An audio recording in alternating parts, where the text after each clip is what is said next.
네, 안녕하세요. 반갑습니다. 주경 목사입니다. 처음에 이제 그 노회에서 하는 다음 세대를 위한 세미나가 있다는 말씀을 듣고 일단 월요일인데 노회에서 한다고 해서 정말 깜짝 놀랐거든요. 근데 어떤 노회에서 이런 정말 의미 있는 시간들을 하시나라고 찾아보니까 용천노회더라고요. 제가 용천노회 출신이거든요. 제가 어릴 적 생각해 보니까 이제 번동제일교회, 창동영광교회 다니면서 여러 가지 활동들도 많이 했었던 그런 기억들이 있는데 이게 또 이렇게 제가 성장했던 그 교회 노회 가운데 함께 세미나에 참여하게 되어서 진심으로 감사하게 생각합니다. 저는 지금 오림교라는 곳에서 교육 총괄로 있고요. 사단법인 꿈있는 미래라는 기관의 교육 법인 기관인데요. 그 소장으로 사역하고 있습니다. 오늘 특별히 함께 우리가 다음 세대를 위한 사역들을 논의하는 이 시간 가운데 서로에게 의미 있는 시간이 되었으면 좋겠습니다. 레이저 포인터를 오늘 저도 이제 일찍 와가지고 저 위에서 그 우리 이정현 목사님 강의를 들었어요. 들으면서 정말 가슴 뜨거워지는 시간이었는데 오늘 아마 같은 결의 이야기를 나누게 될 것 같습니다. PPT를 좀 띄워주시겠습니까?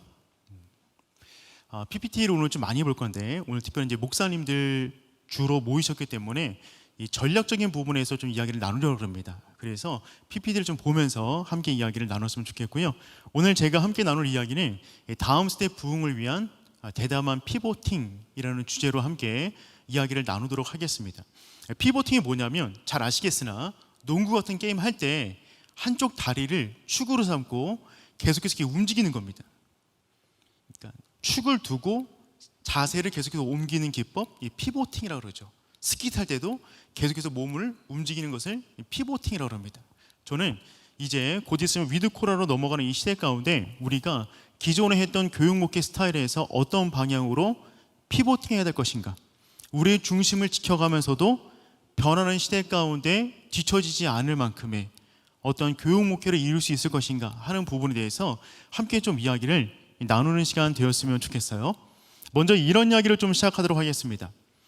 한 부족이 있었습니다. 이 부족의 직업은 어부들입니다. 이들은 자손들에게 대대로 물고기 잡는 법을 알려주었어요. 먹는 물고기는 어떤 것인지, 못 먹는 물고기는 어떤 것인지, 봄, 여름, 가을, 겨울에는 어떻게 물고기를 잡는지, 어떻게 요리하는지, 어떻게 저장하는지 등등에 대한 대대로 내려왔던 지혜를 자녀들에게 알려준 거죠. 그런데 이 부족이 시간이 조금 지나자 싹 다 사라졌습니다. 왜 사라졌을까요? 바로 위에서 댐을 만든 거예요.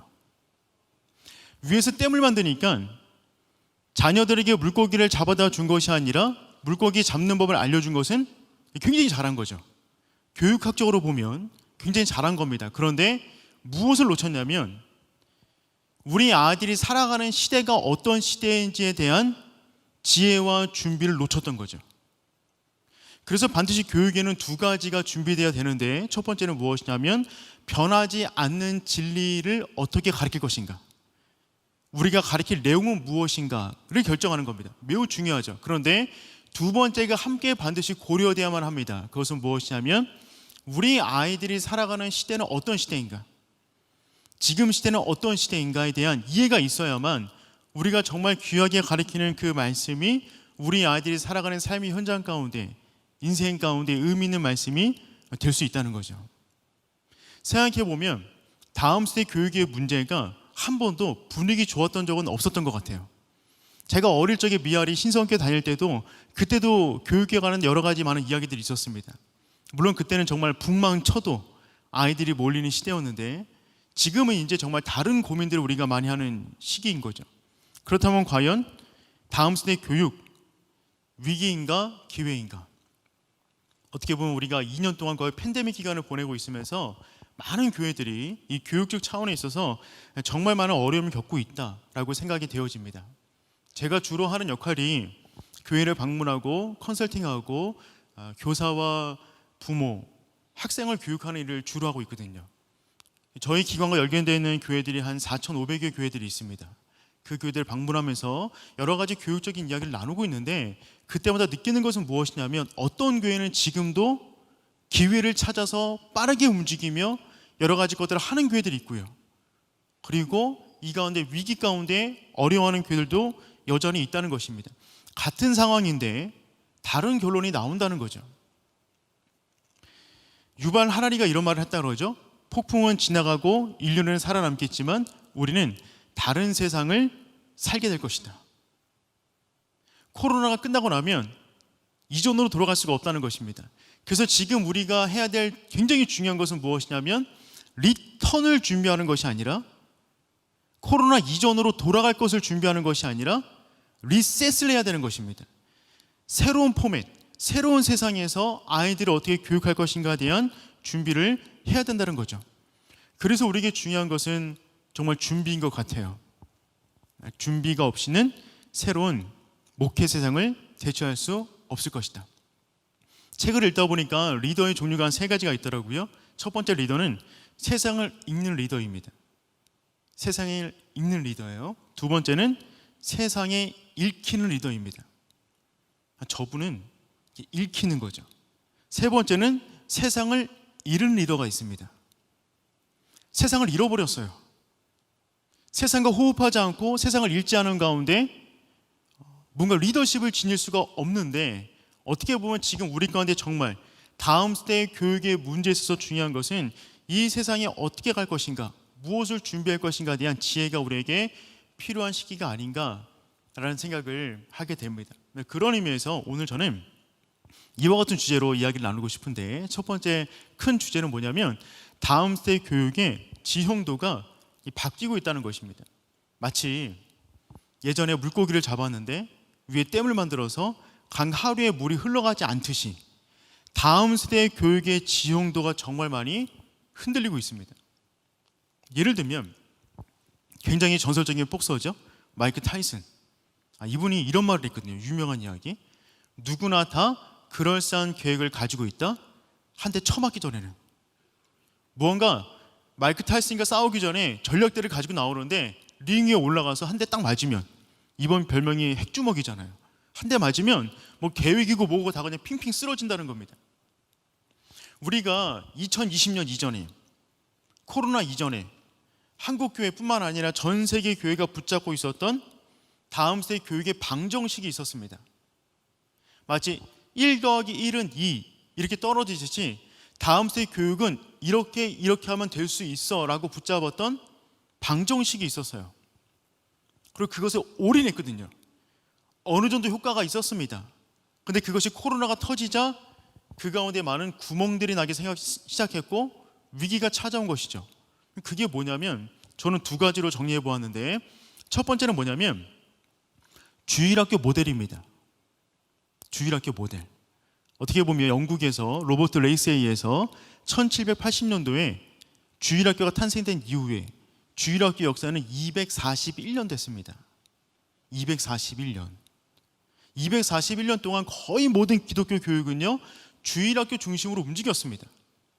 그런데 2020년도에 중국에서 코로나가 터지자 2달 만에 전 세계가 코로나로 앓게 되었죠. 팬데믹이 왔고요. 전 세계 150개국 이상 국가에서 학교 문을 닫았고 교회 문도 닫았습니다.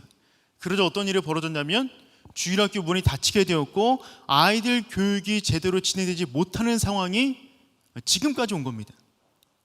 여러 교회에서 온라인 콘텐츠를 제공하고 있으나 그것은 예배적인 측면이고요. 그 예배가 아닌 주일 학교, 교회 학교에서 감당해야 될 교육적인 역할을 과연 얼마나 했는가를 점검해 보면 거의 교육에 공백기를 보냈다라고 결론을 내릴 수밖에 없는 상황이 지금 우리의 상황인 것 같습니다. 그렇죠? 예배 외에. 근데 여러분 그거 아시죠? 저희가 한번 조사해 보니까 교회마다 온라인으로 예배드리는 교회들 있잖아요. 유튜브로 아이들 뭔가 영상 콘텐츠를 제공하는데 평균 제공하는 시간이 50분쯤 되더라고요. 50분. 그런데 유튜브를 통해서 아이들이 연속적으로 몇 분이나 그 예배를 볼까요? 교회에서 정말 공들여서 정말 편집 잘해서 애니메이션 넣고 자막 넣고 해서 올린 그 50분의 영상을 아이들이 연속으로 시청하는 것을 유튜브에서 체크할 수가 있거든요. 몇 분 정도 아이들이 연속으로 그 예배 영상을 볼까요?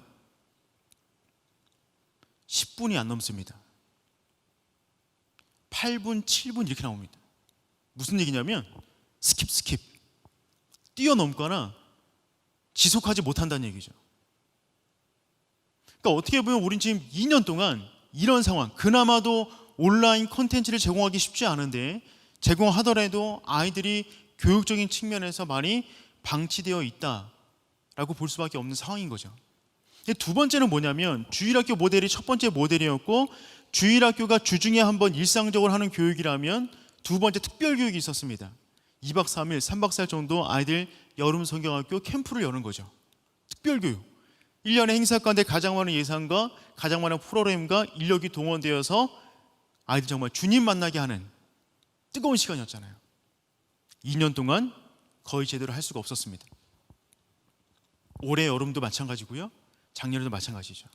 제가 있는 기관에서 전국의 교회를 대상으로 2년 동안 연속 5월 달에 여름 수련회에 관련된 설문조사를 했거든요. 한 1200여 교회를 대상으로. 근데 그 교회 가운데 대다수의 교회들이 여름 성경학교 자체를 아예 생각하지 못하고 있다라고 체크해 주셨어요. 상황 자체가 어려우니까 당연히 그럴 수밖에 없겠다라는 생각이 듭니다. 그래서 생각해 보면 이 두 가지 모델 빼놓고 주일학교 모델과 여름 성경학교 두 개 빼놓고 그동안 우리가 다음 세대의 교육이라고 해서 했던 것이 무엇이 있을까? 한번 생각해 보면 잘 떠올려지지가 않아요. 그런데 그 두 개가 코로나가 터지자 제대로 기능을 발휘할 수 없게 된다는 것이죠. 여기서 또 한 가지 문제점은 무엇이냐면 다음 세대 생태계가 또한 급변하고 있다는 것입니다. 조금 전에 이정현 목사님께서 우리 합계 출산율에 관한 말씀하셨잖아요. 제가 신문 기사를 따와봤어요. 한국 출산율이 198개국 가운데 꼴찌입니다. 전 세계 가운데 0점대 이하의 합계 출산율을 2년 이상 지속한 나라는 우리나라밖에 없습니다. 우리는 3년째 0점대에 있잖아요. 급기야는 2020년도에 합계 출산율이 0.84가 나왔죠. 2020년도. 여러분, 목사님들 아시겠으나 2020년도는 원래 우리나라 정부가 굉장히 주목한 해였습니다. 왜 주목했냐면 2020년도에 딱 들어서게 되면 아이들이 대학 들어갈 때 심상치 않은 변화가 오는 거예요. 그걸 언제 알았냐면 2019년도에 안 것이 아니라 2000년도에 알았습니다. 2000년도에 태어난 아이들의 통계를 보니까 얘네들 대학 갈 때 2020년도 갈 때 무언가 변화가 일어난다는 것을 감지한 거죠. 그것은 무엇이냐면 숫자를 다 못 채울 것이다. 그거 언제 알았다고요? 2019년이 아니라 2000년도에 알았습니다. 이걸 보고 뭐라 그러냐면 예견된 미래입니다. 고정된 미래고요. 변하지 않는 미래인 거죠. 아이들을 더 태어나게 할 수는 없는 거잖아요. 근데 2000년도에 태어난 학생을 보니까 2020년도에 대학 정원 다 못 채운다는 걸 알았거든요. 근데 그동안에 무언가 준비를 했겠죠. 정부에서 정말 많은 노력들을 한 것 같습니다. 그런데 2020년에 땅 터지자마자 정말 예상치 못하게 합계 출산율이 0.84가 나왔고요. 데드크로스 현상이 벌어졌습니다. 태어나는 사람보다 죽는 사람이 많은 거예요. 그러면 자연적으로 사람들은 줄게 되겠죠. 우리나라는 작년부터 자연적으로 인구가 줍니다. 작년에 몇 명 줄었냐면 3만 2천 명 정도 줄었어요. 놀래주셨으면 감사하겠는데 여러분, 읍 하나 사라졌습니다. 작은 읍이 7천 명이거든요. 보통 2만, 3만, 7천까지 갔는데 우리나라에 읍, 동 개념이 하나 사라진 거예요. 우리나라는 이제부터 매년마다 하나씩 지역별로 읍 단위별로 사라지게 되는 거죠. 정부에서 20년 동안 가만히 있었던 것이 아니에요. 20년 동안 225조를 부었습니다. 이 문제를 극복하기 위해서.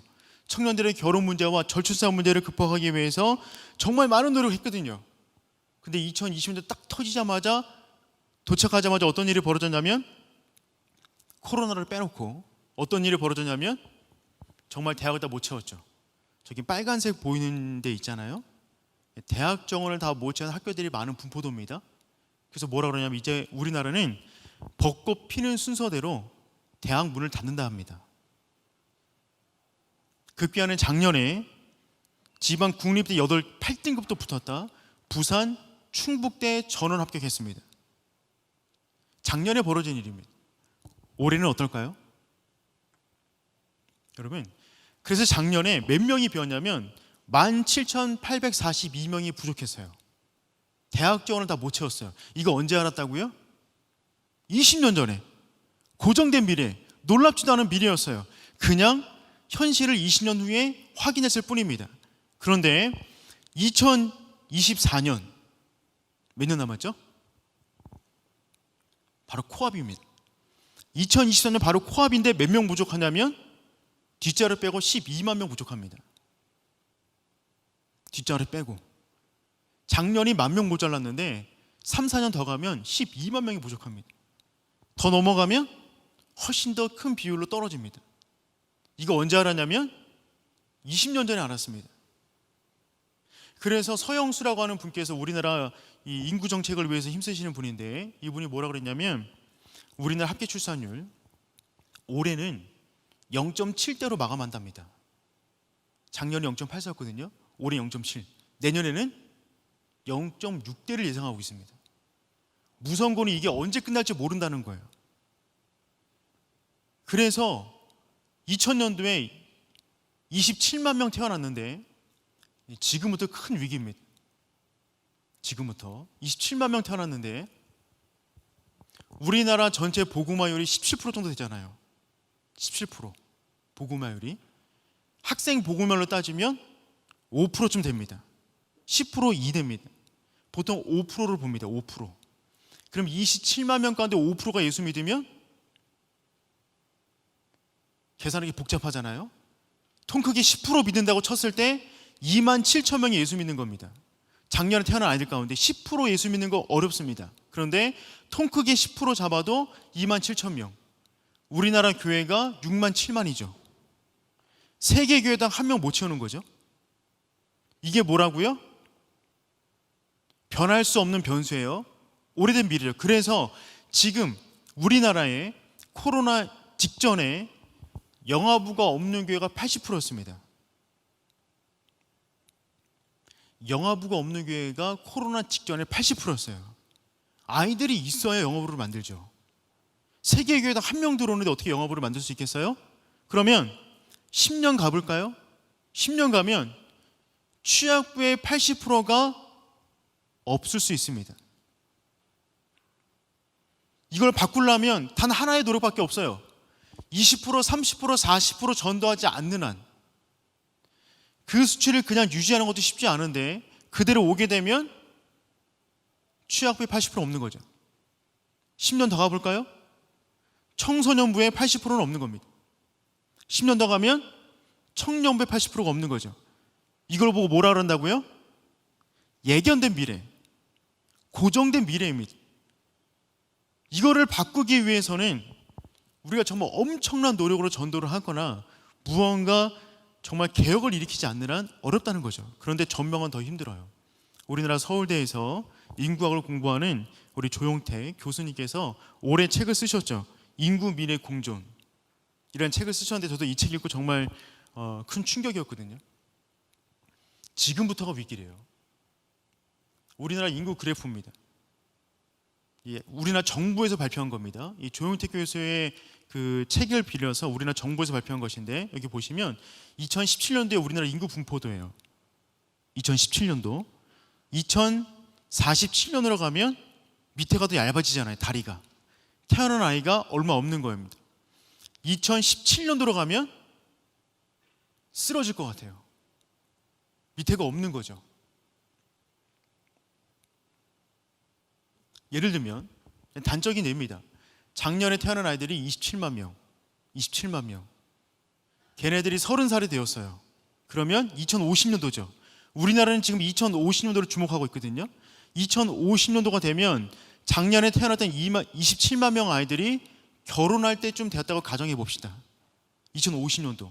물론 지금도 그때는 잘 결혼 안 합니다. 그런데 2050년도에 그 아이들이 결혼했어요.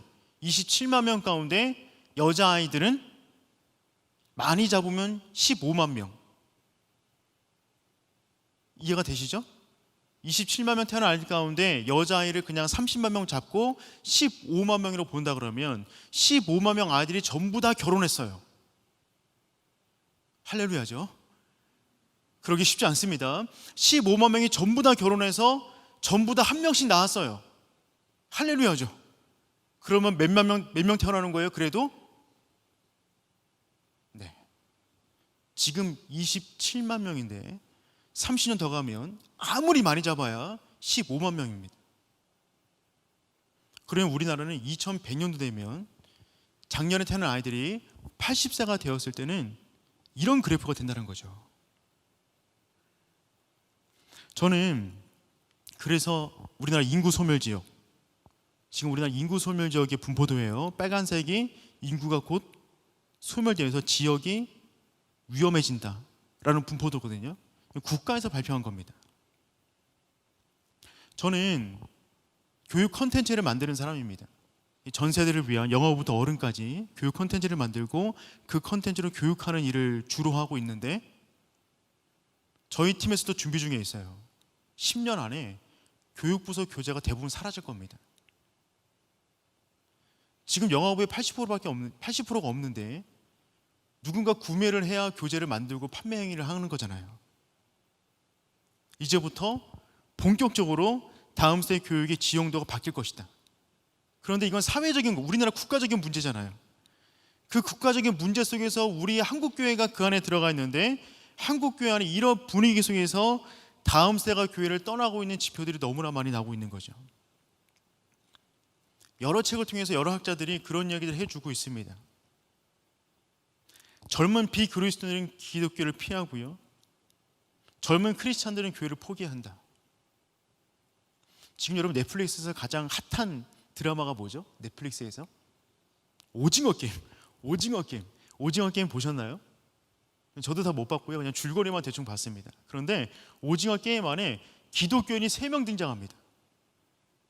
전 세계에서 열광하고 있고 그 배우들이 막 미국 토크쇼 가서 토크하고 있는데 전 세계에서 열광하는 그 오징어 게임 가운데 한국 기독교인이 3명 등장하거든요. 3명 다 부정적이에요. 오징어 게임 자체가 게임에서 지면 죽는 거고 이기면 사는 구도로 되어 있는데 줄다리기 게임을 합니다. 그러다가 반대편 다 죽었어요. 살아남았거든요. 무릎 꿇고 감사기도 드려요. 그래서 사람들이 그 사람 보고 막 뭐라 하는 거죠. 네가 쟤네 죽여놓고 지금 감사하다고 기도하고 있는 것이냐. 두 번째는 한 여인이 그 게임 안에 들어왔는데 들어온 배경이 뭐냐면 자기 아버지를 죽였어요. 아버지를 왜 죽였냐고 물어보니까 아버지가 어머니를 구타하고 자기를 성폭행을 계속 한 거죠. 그래서 아버지를 죽였어요. 근데 아버지의 직업이 뭐냐면 목사입니다. 세 번째, 주인공이 게임에서 승리한 다음에 밖에 나왔거든요. 거지 같은 모습으로 눈 가리고 누워있는데 그 거리에서 예수 천당 불신조 외치는 분이 있으세요.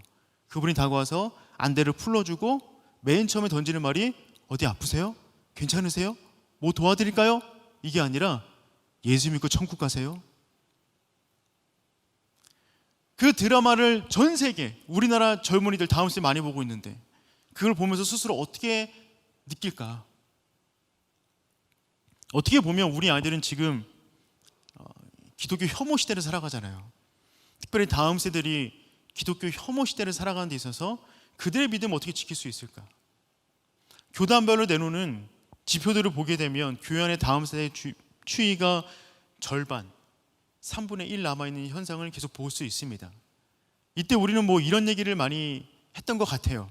인구가 주니까 그럴 수밖에 없는 거 아니냐라고 말씀하시는데 지표를 가만히 보시면 우리나라 인구 추이보다 주일학교가 줄어드는 비율이 훨씬 높습니다. 적어도 10% 이상 우리나라 인구 주는 비율보다 교회 안에 다음 세대가 주는 비율이 훨씬 높아요. 무슨 얘기냐면 교회 안에 무언가 아이들을 잡지 못하고 빠져나가게 하는 구멍들이 있다는 겁니다. 그래서 우리는 지금 이걸 준비해야 됩니다. 리오픈이 아니라 리스타트를 준비하셔야 됩니다. 리오픈은 다시 문을 여는 거죠. 그거 자체는 실은 별 의미가 없어요. 왜냐하면 이미 시대가 바뀌었기 때문에. 위드 코로나 곧 있으면 발표될 것 같은데 그 시대에 맞는 교육을 우리가 다시금 준비를 해야 되는 것이죠. 책을 읽다 보니까 이 스티처라는 분이 이런 말씀하셨다고요. 많은 사람은 교회가 예전으로 돌아가지 못할 것을 걱정한다. 그러니까 리턴하지 못할 걸 걱정한다는 거죠. 어떤 이니 큰 교회도 같은 운명일 것이라고 말한다. 그러나 나는 교회가 다시 예전과 같이 될까봐 그것이 걱정이다. 굉장히 우리들의 깊은 곳을 찌르는 하나의 질문이 아닌가라는 생각을 좀 하게 됩니다. 여러분, 지금 우리는 2020년 이전으로 돌아갈 것을 준비하는 것이 아니라 지금 이 상황 가운데서 어떻게 다시 시작할까를 준비해야 되는 거죠. 교회마다 아이들이 30%씩 빠졌다고 그러더라고요. 그 아이들 다시 돌아온다는 가정하에 리스타트를 준비하는 것이 아니라 70% 빠진 상황 가운데 우리들의 모든 구조와 교육 방법과 생태계와 접근법을 바꿔야 한다는 것입니다. 지금이야말로 그 시간이 우리에게 주어졌습니다. 이 시간에 우리가 준비하지 못하고 2022년도를 맞이하게 되면 우리는 정말 많은 사람들이 염려한 그와 같은 상황으로 갈 수도 있다라는 생각을 하게 됩니다. 그래서 두 번째, 리스타트를 어떻게 할 것인가? 저는 이렇게 생각하는데 피보팅이에요. 관리가 아니라 돌봄을 해야 된다. 관리가 아니라 돌봄을 해야 된다. 어떻게 보면 그동안 한국 교회는요, 우리 아이들을 관리해 왔어요. 관리. 여러분, 관리 좋아하는 사람 없죠? 관리가 아니라 돌봄으로 가야 되는 거죠. 여러분, 어떻게 보면 우리가 건강검진 받잖아요. 건강검진 받으면 보통 2년에 한 번씩 받는데, 우리한테 2년 동안 건강검진을 제대로 못 받은 거예요. 영적으로. 다시금 무언가 아이들 영적인 상태에 대한 우리가 그 아이들 건강검진하고 어떻게 이 아이들을 정말 잘 돌볼 수 있을까, 잘 케어할 수 있을까를 고민해야 되는 그 시점 가운데 우리는 놓이고 있다라고 생각이 되어져요.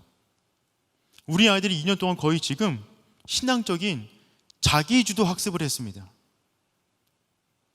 한 10년 전부터 자기주도 학습이 유행이었는데 강제적 자기주도 영적 학습에 들어간 거예요. 근데 자기주도 학습이 관리가 안 되면 자기 마음대로 학습이 됩니다. 자기 마음대로. 그리고 신앙을 포기하게 되는 현상들이 벌어지게 되는 거죠. 저도 두려워요. 저도 지금 한 교회 안에서 교육부서를 책임지고 있는데 과연 제가 있는 교육부서 아이들의 영적 건강은 어떨까?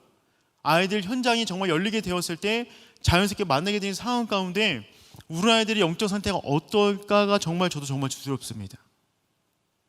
그거를 지금 우리가 준비된 거죠. 어떻게 아이들을 돌볼 것인가? 한 자료를 보니까 바나 리서치에서 조사한 2020년도 통계를 보니까 이런 자료가 있더라고요. 코로나 터지고 나서 조사한 거죠. 아이들에게 질문한 거예요. 사람들에게. 자기 교회 온라인 예배를 참여한 사람 35%입니다. 본인 교회 온라인 예배 참여한 사람 35%. 타 교회에 예배 드린 사람 14%. 여러 교회 바꿔가면서 드린 사람 18%. 예배에 참여하지 않은 사람 32%. 2년 동안 이렇게 하고 있는 겁니다.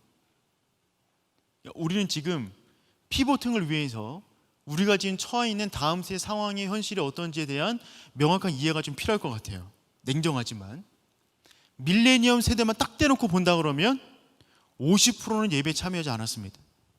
밀레니엄 세대가 지금 취학부 이하의 아이들의 자녀를 두고 있는 세대들이죠.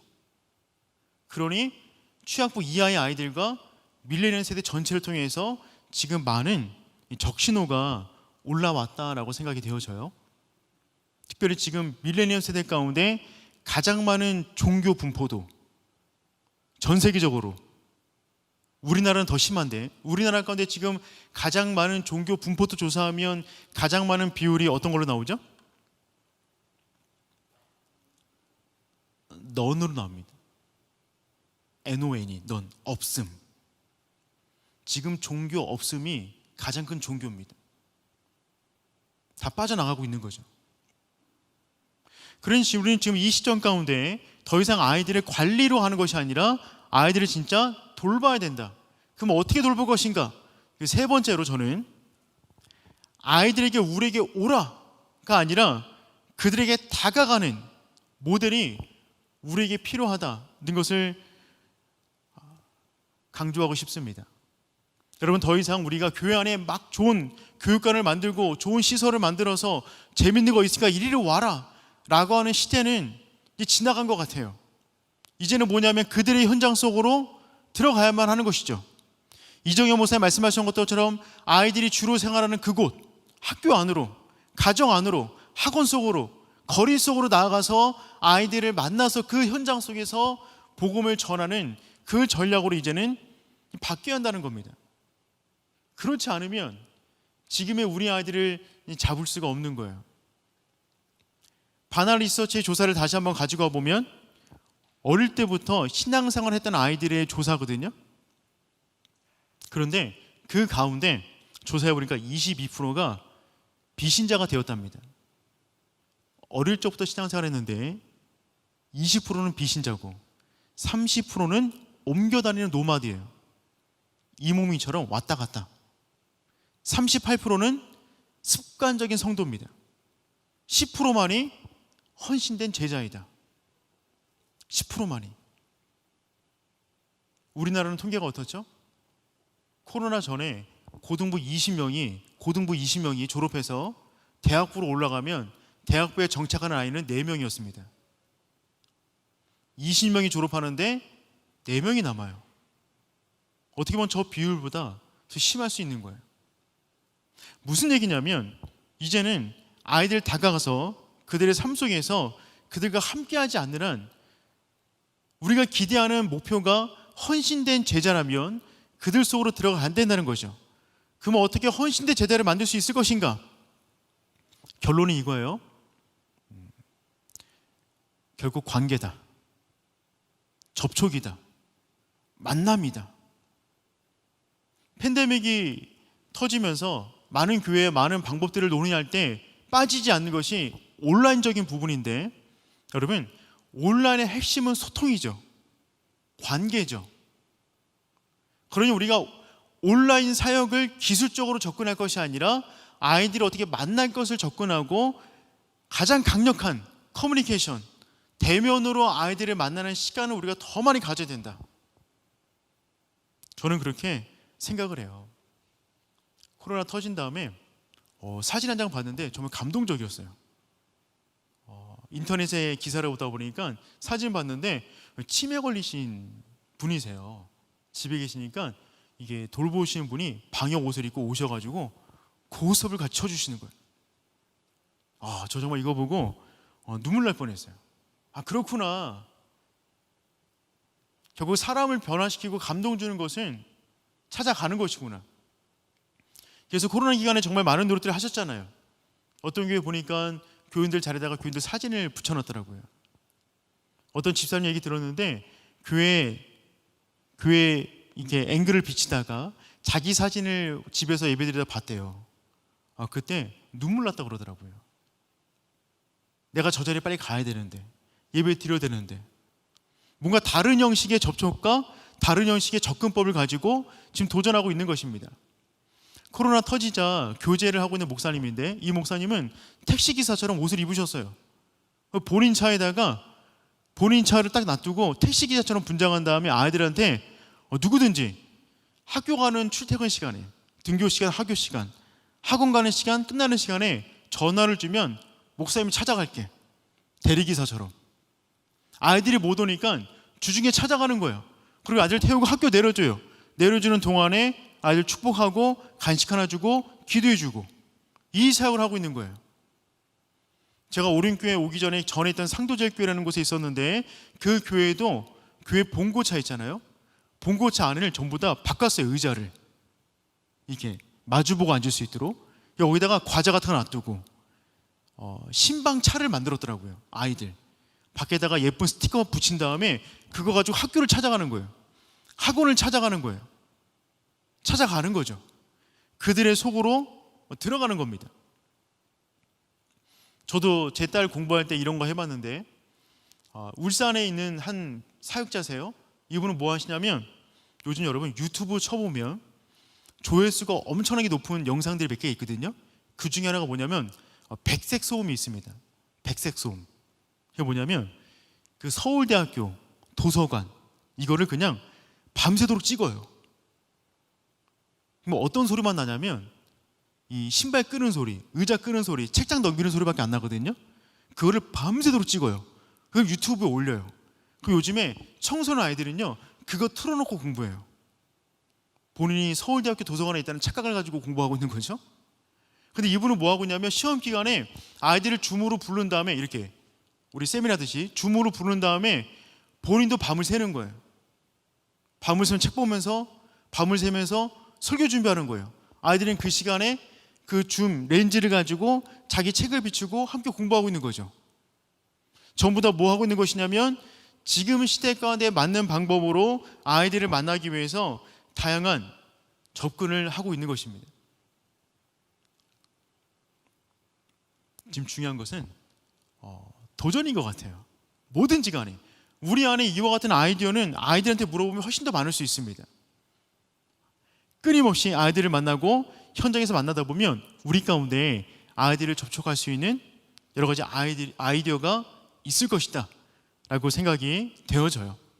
네 번째 피보팅은 무엇이냐면 부모를 위한 사역에서 부모에 의한 사역으로 전환되어야 됩니다. 저는 이 가운데 가장 중요한 것이 무엇입니까? 라고 묻는다면 저는 당연 이 4번을 힘주어서 말씀드리고 싶어요. 여러분, 코로나 시대 가운데 가장 중요한 것은 부모 요인입니다. 부모를 세우지 않고는 다음 세대 아이들을 교육해 나갈 수가 없는 거죠. 달라스 윌라드의 말처럼 대예배만으로는 신앙 형성에 부족한 부분이 있습니다. 대예배가 가장 강력하고 중요한 자리이지만 그것만으로 다 채우지 못하는 자리들이 있는 것이죠. 특별히 다음 세대 교육에서는 더욱더 그래요. 흔히 말해서 채소량의 법칙이라고 저 통 안에 물을 채우는데 저 물을 아무리 많이 부어도 어디까지만 물을 채울 수가 있냐면 저 나무 높이가 있는 가장 낮은 단계까지만 물이 찰 겁니다. 이걸 채소량의 법칙이라고 그러죠. 그런데 지금 시대 가운데 다음 세대 교육을 위해서 채소량의 법칙의 역할을 하는 것이 무엇이냐면 가정과 부모 역할이에요. 이 부분이 동원되지 않으면 아무리 좋은 교육 콘텐츠를 만들고 아무리 좋은 교육 방법으로 시도해도 연결질 수가 없습니다. 여러분 그거 아시죠? 우리나라 기독교는 이미 가족 종교가 되었습니다. 가족 종교. 예수 믿는 아이들 가운데 70%가 부모를 통해서 교육이 시작했어요. 이미 가족 종교입니다.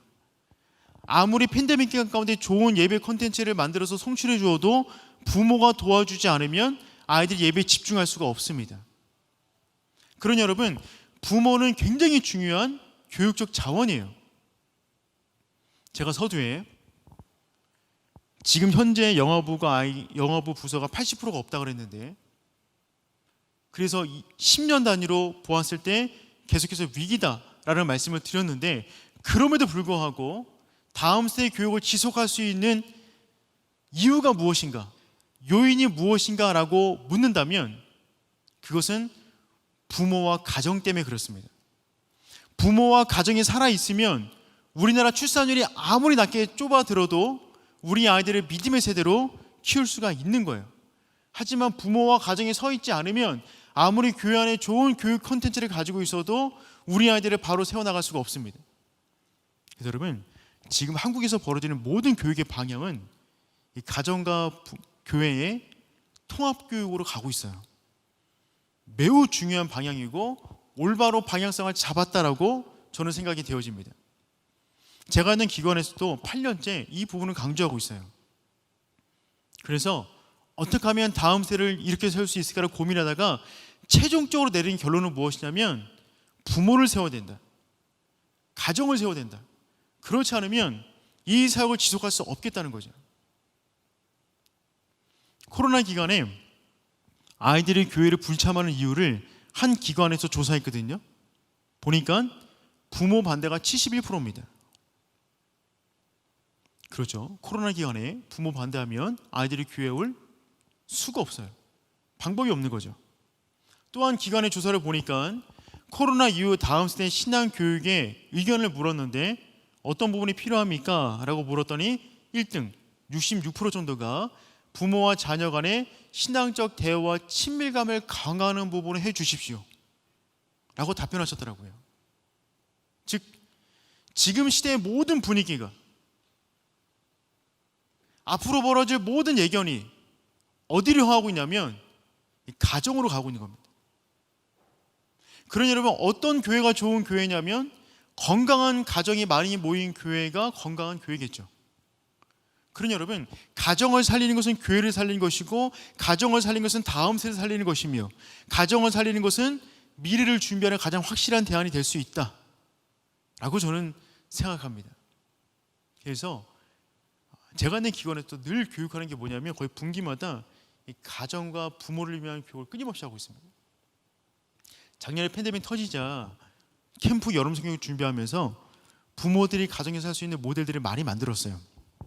그리고 그럴 수 있는 컨텐츠와 자료들을 많이 제공해 드렸거든요. 그래서 여러 교회에서 저희가 만든 컨텐츠 가지고 많이 사용하셔서 좋은 피드백을 받는 정말 의미 있는 시간을 보냈습니다. 작년에 저희 주제가 그레이트 리더였어요. 모세처럼 출애굽을 시키는 좋은 리더를 키워내자라는 주제 캠프를 하면서 이 캠핑 모델, 캠핑 그 컨셉 가지고 진행했거든요. 가정에서 저렇게 텐트 치고 부모와 함께 예배 드리는 거예요. 정말 은혜로운 시간이었다고 그러더라고요. 그리고 광야에서 만나 주워다가 이게 맨날 먹었듯이 집에 있는 거 꺼내다가 김밥 만들어 먹고 이러면서 광야에서 어떻게 지냈을까 서로 나누는 시간들을 가지는 거예요. 교회에서 다 같이 모여서 캠프하지 못해서 정말 아쉬웠는데 이런 방법을 통해서 여러 가정들이 더 의미 있고 좋았다는 이야기를 정말 많이 들었습니다. 한 가정은요 3대가 함께 캠프를 갔어요. 할아버지 할머니, 자녀 그리고 손주들 함께 캠프를 가는 거예요. 캠프를 갈 때 일부러 아이들에게 그 홍해 경험 해주겠다고 갯벌로 갔습니다. 갯벌로. 그리고 저 뛰어다니는 거예요. 그래서 홍해 때 그 홍해를 건넜던 그 느낌들을 한번 살려보는 거죠. 그리고 함께 모여서 예배드리고 함께 밥 만들어 먹고 저녁 되면 할아버지, 부모가 한 가씩 나눠서 과를 준비해요. 그래서 가리키는 거죠. 함께 기도해야 하고 서로 손잡고 속에 있는 이야기를 나누는 시간들을 가졌대요. 너무 좋았다고. 올해도 너무 좋았고 저 가정은 끊임없이 지금도 가족이 모이면 저런 이야기를 함께 나누면서 영적인 추억을 되새긴다고 합니다. 저 역시 가정에 돌아가면 가장 중요하게 생각하는 사역이 가정 내에 저의 자녀들, 우리 가정을 믿음의 가정으로 세우는 일을 저는 가장 소중하게 생각합니다. 2020년도에 가족 여행 갔을 때 여행지 도착하자마자 가족 예배를 드렸거든요. 제 두 딸들과 함께 가족 예배를 드렸어요.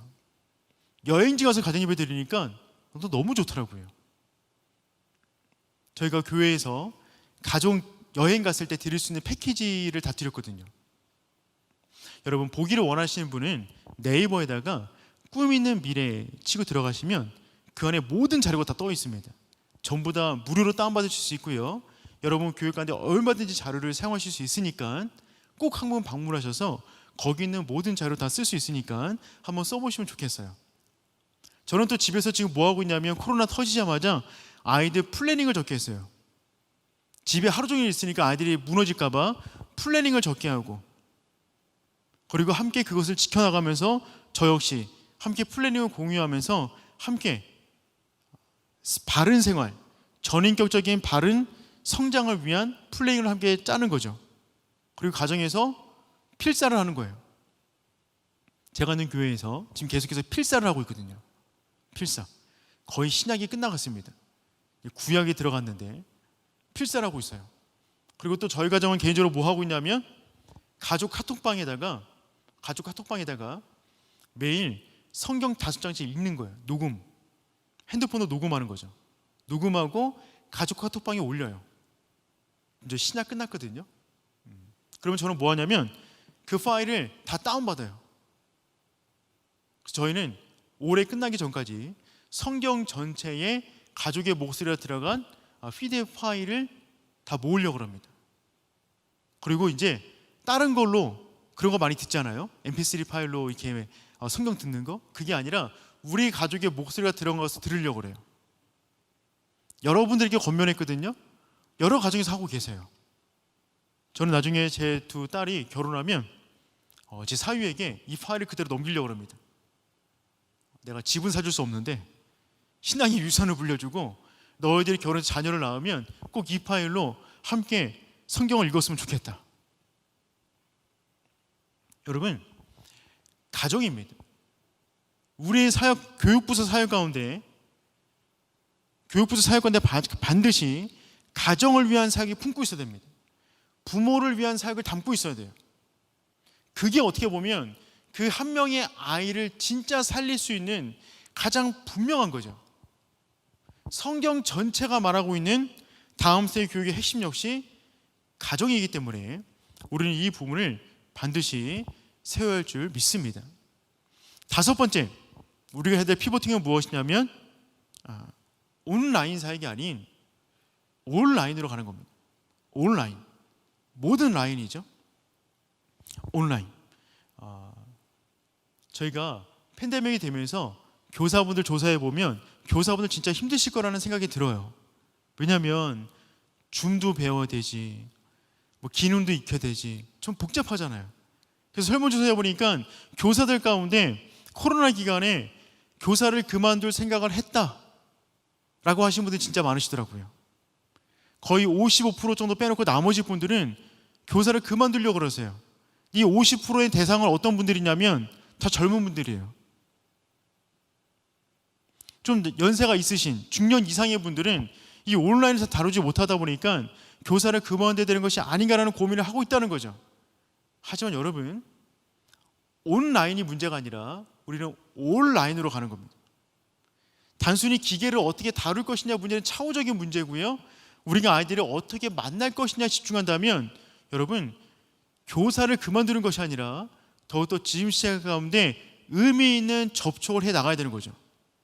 근데 어쨌든 지금 시대 아이들은요, 진짜 이 스마트폰, 온라인 상황이 익숙한 아이들이잖아요. 이게 기계가 아니래요. 그냥 아이들 뇌고요, 심장이고 그냥 장이에요. 그렇게 느끼는 거죠. 그러니 여러분, 다음 세대 아이들을 교육하는 교사의 입장에서 우리가 이런 부분들을 익혀야 되는 것은 맞습니다. 하지만 그것이 전부가 아니다. 그래서 제가 낸 꿈 있는 미래라는 기관에서 지금 하고 있는 사역이 뭐냐면, 저희는 어떻게 하면 지금 있는 교회와 교사분들이 좀 더 편안한 환경 속에서 교육을 지속할 수 있을까를 고민하고 그거와 관련된 콘텐츠를 저희가 계속해서 올려드리고 있습니다. 제가 조금 전에 말씀드렸던 꿈 있는 미래라는 홈페이지 들어가 보시면 그 안에 회원가입하시면 여기 있는 모든 자료를 다 무료로 보실 수가 있어요. 교재를 사라는 이야기 아닙니다. 교재가 없어도 교육이 가능합니다. 제가 처음에 이 사역을 시작할 때 목표는 무엇이었냐면 8년 전에 그때쯤 보니까 우리나라의 주일학교를 제대로 운영하지 못하는 교회가 60% 이상이었어요. 그때만 하더라도. 근데 주일학교가 없는 게 아닙니다. 주일학교는 있으나 교육자가 없다 보니까 사모님이 하든지 장로님이 하든지 교사가 하든지 그러는 거죠. 근데 그분들이 가장 힘들어하는 게 뭐냐면 교육 컨텐츠적인 부분이었어요. 그래서 저희가 꿈 있는 미래라는 사역을 시작하면서 이런 컨텐츠를, 양질의 컨텐츠를 제공해드리자. 그래서 어느 지역이든 해외든 국내든 상관없이 이 자료만 가지면 예배와 교육과 공공부가 가능한 그런 구도를 만들고 컨텐츠를 다 올리기를 지금 7년째 하고 있습니다. 7년째. 그러니까 7년 동안의 모든 누적된 데이터가 여기 다 있습니다. 뭐가 있냐면 주제 영상, 다음 달에 배울 교육 내용의 주제 영상이 한 30분짜리가 올라가요. 교사 보여주고 부모 보여주고 카톡으로 보내주는 겁니다. 그리고 주제 강의, 다음 달에 배울 교사들이 보는 영상이 또 따로 있고요. 교사 지침서, 매 주마다 교사들이 가르치는 그 내용이 있잖아요. 그 내용과 관련된 지침서 영상을 매주마다 올라갑니다. 미취학부, 취학부 저학년, 취학부 고학년, 청소년, 청년, 장년부까지 컨텐츠가 매주 단위로 올라가요. 그럼 교사분들이 스마트폰만 되면은 그 영상을 다 볼 수가 있어요. 그럼 교재는 어떻게 하냐? 파일로 다 올려드립니다. PDF 파일로. 책으로도 구입이 가능하신데 책을 사기 어려우시면 교사 지침서하고 사파가 전부 다 PDF 파일로 올라가기 때문에 그냥 다운받아서 쓸 수가 있는 거죠. 그리고 설교문, 그 주의해야 될 설교문을 A4 용지 10포인트로 2장을 꽉 채워서 올려드립니다. 오해가 없으시기를 그거를 그대로 하라는 말씀이 아니라 참조해서 하시라고. 왜냐하면 현실적으로 제가 교회를 다니다 보면 교육자가 아닌 분들이 설교하시는 분들이 굉장히 많으세요. 그분들 제일 힘들어하는 게 설교이기 때문에 저희가 설교문을 올려드리고 그 설교에 맞는 설교 PPT를 10장 정도를 올려드립니다. 그 설교문에 맞는 설교 PPT 10장 정도. 편집이 가능한 거니까 얼마든지 편집하셔도 상관없습니다. 가정 예배를 드리기 위한 부모가 볼 수 있는 지침서, 소그룹을 인도할 때 어른들 소그룹 인도할 때 필요한 자료들, 찬양 자료, 드림북은 동화 영상이에요. 동화 영상, VBS 여론 캠프를 위한 자료들 전부 다 저희가 올려놨어요. 거기 있는 거 몇 개만 다운받아서 사파만 써도 되고요, 찬양만 써도 되고요, 설교문만 써도 되고요, 공과만 쓰셔도 돼요. 무료입니다. 꼭 한번 방문해 주셔서 한번 여러분 교회 가운데 한번 써보시면 참 좋겠다라는 생각이 듭니다. 제가 여러 개 방문하다 보면 늘 하시는 말씀이 뭐냐면, 그런데 우리는 컨텐츠가 없습니다. 자료가 없습니다. 뭐 큰 교회들이야, 할 수 있는 교회들이야, 교육자가 있으면 뭐 할 수 있겠으나 우리는 그게 없습니다라고 말씀하시는데요, 여러분 지금 컨텐츠의 문제가 아니라고 저는 생각이 되어져요. 왜냐하면 꿈이 있는 미래도 마찬가지고 여러 많은 기관에서 여러 좋은 자료들을 이미 다 공개해 놓은 데가 굉장히 많습니다. 그냥 들어가셔서 다운받으셔서 쓰시면 돼요. 저희가 내년도에 교육을 준비하면서 한 가지 더 추가하고 있는 것이 있는데, 그것은 무엇이냐면 더 프로닝이라고 이 앱을 개발했어요. 앱. 스마트폰 앱을. 이 앱 안에서 제가 조금 전에 말씀드린 그거 있잖아요, 그거를 전부 다 볼 수 있도록 앱으로. 그래서 이 앱에 뭐가 들어가냐면 이런 게 들어갑니다. 학생 교적 관리라는 프로그램이 들어가요. 앱으로. 아직 게시가 안 됐는데요, 12월 첫째 주에 게시됩니다. 12월 첫째 주.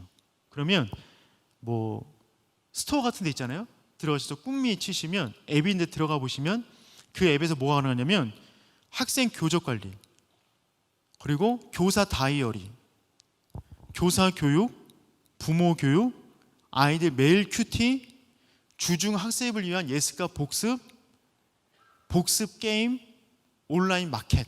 온라인 마켓은 뭐냐면 온라인 달란트예요. 아이들이 만약에, 예를 들어서 아이들이 만약에 큐티를 매일 했어요. 그리고 예습 복습을 했어요. 그러면 이 스마트폰 안에서 포인트를 줘요. 포인트를 주면 마켓이 연결되어 있어서 마치 달란트 잔치하듯이 교회 안에 어떤 볼펜이든 공시도 올려놓으시면 그거를 아이들이 마켓에서 구입할 수가 있는 거죠. 약간 게임적인 요소를 넣은 겁니다. 어플 안에서 모든 것이 가능하도록 저희가 지금 심혈을 기울여서 만들고 있어요.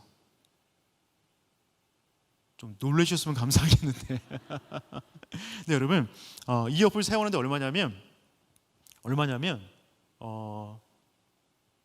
이 어플을 개발비는 저희가 냈습니다. 개발비는. 근데 이 어플을 만든 회사가 있을 거 아니에요? 회사에서 얼마를 받기로 했냐면 한 학기, 한 부서가 한 학기에 5,000원입니다. 한 부서가 한 학기에 5,000원. 안 쓸 이유가 있을까요? 개발비는 저희가 수천만 원 드렸습니다. 그런데 그것도 싸게 한 거거든요. 애무를 맺어서 그쪽 회사도 함께 다음 세대에서 한번 헌신해보자는 마음으로 함께 개발했고요. 꿈미를 타고 들어오면 굉장히 싼 가격에, 만약에 우리는 5,000원 비싼데요, 우리는 너무 작은 교회입니다, 그러면 한 학생당 500원이에요. 한 학기에. 그렇게 할 수도 있고, 우리는 애들이 많습니다, 그러면 한 학기에 5,000원. 이면 교적관리 프로그램부터, 교사 다이어리부터, 교사에게 가는 알림부터, 부모에게 가는 알림부터 교육까지 모든 것을 이 안에서 다 할 수 있습니다. 시대가 정말 다음 세대 아이를 교육하기에 좋은 시대가 된 것 같아요. 중요한 것은 이것은 우리가 시대가 바뀌었다는 마음으로 함께 그 안으로 들어가는 겁니다. 그래서 저희가 꿈꾸는 교육은 뭐냐면 가정과 교회가 연결되는 거예요. 그래서 교회로 모이면 오프라인 교육이잖아요. 대면 교육. 가정으로 가는 순간 온라인 교육이 됩니다. 이 모든 순간을 연결해서 정말 온라인적으로 주일 예배가 주중으로 연결되고, 대그룹이 수어로 연결되고, 이론 중심에서 실천으로 가고, 가르침이 배움으로 일어나는 그와 같은 교육을 꿈꿉니다. 그래서 주중에 아이들이 믿음으로 살아갈 수 있는 커리큘럼을 구성하는 거죠. 저희는 주일부터 그 다음 주일까지 매일 아이들이 이런 온라인 상황 속에서 교육받을 수 있는 컨텐츠를 제공하고 있어요. 왜냐하면 아이들이 주중에도 믿음으로 살아가야 하기 때문에 그런 거죠. 어떻게 보면 지금 주입식 교육, 예전에 이제 학교에서 주입식 교육 우리나라 한참 말 많았잖아요. 근데 온라인 주입식 교육이 되는 것 같아요. 화면 보고 아이들 참여도 없고 그냥 아이들이 예배자가 아니라 아이들을 마치 시청자처럼 대할 때가 우리 가운데 많이 있더라고요. 여러분, 우리가 조그만 사고를 달리한다 그러면 온라인 컨텐츠 환경 속에서도 얼마든지 인격적인 교류가 가능하도록 교육할 수가 있습니다. 그런 교육 방법들을 함께 고민해 보면서 함께 성장해 나가는, 그리고 함께 준비하는 그러한 귀한 교회분들 되셨으면 좋겠어요. 마지막 결론으로, 그래서 저는 분리가 아닌 통합으로 가야 된다. 우리 이정현 목사님께서 세대통합 예배에 관한 말씀을 해주셨는데, 저희 기관에서도 지금 8년째 그와 같은 교육을 해오고 있습니다. 저희는 가정과 교회와 학교를 연결하는 사역을 핵심으로 두고, 이걸 연결하기 위한 온라인과 오프라인 컨텐츠를 만들고 여러 교회들에게 알리고 홍보하는 일을 하고 있어요. 저희는 학교 안에 들어가는 사역이 명확하게 있어야 된다. 가정으로 들어가는 교육이 있어야 되고, 교회 안에 훈련 프로그램이 명확해야 된다. 생각하에 저희는 전체를 원포인트 통합 교육이라는 제목으로 진행하고 있어요. 하나의 포인트를 가지고 가정, 교회, 학교에 살아갈 수 있도록 도와주는 거죠. 그래서 가운데 CM 사역, 철치 미니스트리, 교회 사역을 위해서는 저희가 교재를 만들고 제자 훈련을 시키고 문화 사역을 하고 교사 훈련을 시킵니다.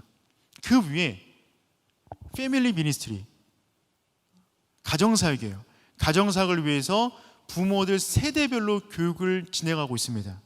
결혼 준비학교부터 죽음학교까지 9개의 단계를 가지고 부모들을 교육시키고 있어요. 학교사역, SM, 스쿨, 미니스트리. 학교사로 들어가기 위해서 저희가 다양한 기관과 협력하고 서울시와 협력해갖고 교육 콘텐츠를 만들고 있습니다. 제가 이번 달에만 저희가 아이들을 위한 그 진로 진학 프로그램을 만들었거든요. 서울시 자금을 받아다가 서울시 1,000만 원 정도 예산 지원을 받아서 저희가 교재를 만들고 강사를 양성했어요. 그래서 지금 학교 안으로 들어가는 교육을 올해 이번 달에 11개 그룹을 진행하고 있습니다. 11개 그룹. 이정현 목사님 학교 안에서 기도해야 하는 모습을 많이 보여주셨는데, 학교 안에 들어가는 모델이 다양하게 있을 수 있습니다. 기도 모임이 있고요, 예배 모임이 있고, 특별활동 들어갈 수 있고요, 자율 동아리로 들어갈 수 있고요, 아예 훈련 프로그램으로 마음 코칭, 진학 진로 과정으로 들어갈 수가 있습니다. 저희 역시 다양한 방법으로 학교 안에 들어가고 있어요. 컨텐츠와 자료 모든 것들을 저희가 네트워크가 있습니다. 혹시 자료가 필요하시면 저희 홈페이지에 문의해 주시고 기관을 연락 주시면 저희가 얼마든지 자료를 제공하고 함께 공유할 수가 있습니다. 저의 목적은 우리가 이 시대 가운데 정말 작년 지표를 봐도, 10년 지표를 봐도, 20년 후, 30년 후의 지표를 봐도 다음 세대가 정말 위기라고 하는데 위기만 외칠 것이 아니라 그럼 대안은 무엇인가?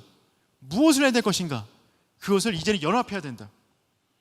여러 교회와 여러 기관과 여러 교단 연합해서 정말 아이들을 위한 양질의 교육 커리큘럼을 만들어내고 그것을 함께 힘을 모아서 다음 세대를 살려야 된다라고 생각이 되어집니다. 마지막 성경 구절 한 구절만 읽어볼게요. 다윗이 통일왕국 시대를 이룬 다음에 각 지파들의 특성을 언급하고 있는데 그 가운데 이사갈 지파를 말하고 있더라고요. 이사갈 지파가 제일 조금 모였더라고요. 그런데 이사갈 지파의 특징을 뭐라고 말하고 있냐면 이사갈 자손 중에서 시세를 알고 이스라엘이 마땅히 해야 할 것을 아는 우두머리가 200명이니 그들은 그 모든 형제를 통솔하는 자이며. 가장 적은 인원수가 모였는데 어떤 사람들이 모였냐면 이사갈 지파는요, 시세를 알고 이 시대를 읽는 거예요. 그리고 그 가운데 이스라엘이 마땅히 행할 것을 아는 우두머리가 한 명도 아니고 200명이었다고 합니다. 그렇다면 무슨 걱정이 있겠습니까? 시세를 알 뿐만 아니라 어떻게 가야 할 방향을 아는 거죠. 오늘 이 자리가 그런 자리 되었으면 좋겠고요. 앞으로 진행되는 그런 세미나와 교육을 통해서 우리가 과연 어떤 것을 마땅히 해야 될 것인가, 전략은 무엇인가, 방법은 무엇인가를 한번 손에 쥐고 우리 집으로, 교회로 들어갈 수 있는 그런 시간들이 되었으면 좋겠습니다. 여러분, 피보팅입니다. 피보팅. 중심을 잡되 어떻게 민첩하게 움직일 것인가, 그 가운데 우리 이렇게 귀한 용천로에 귀하신 분들 만나게 돼서 정말 반갑고요. 저희 꾸미는 미래 홈페이지에서 정말 다 무료거든요. 다 무료니까 다운 받으셔서 우리 아이들을 위해서, 부모를 위해서 많이 써주시면 감사하겠습니다. 감사합니다.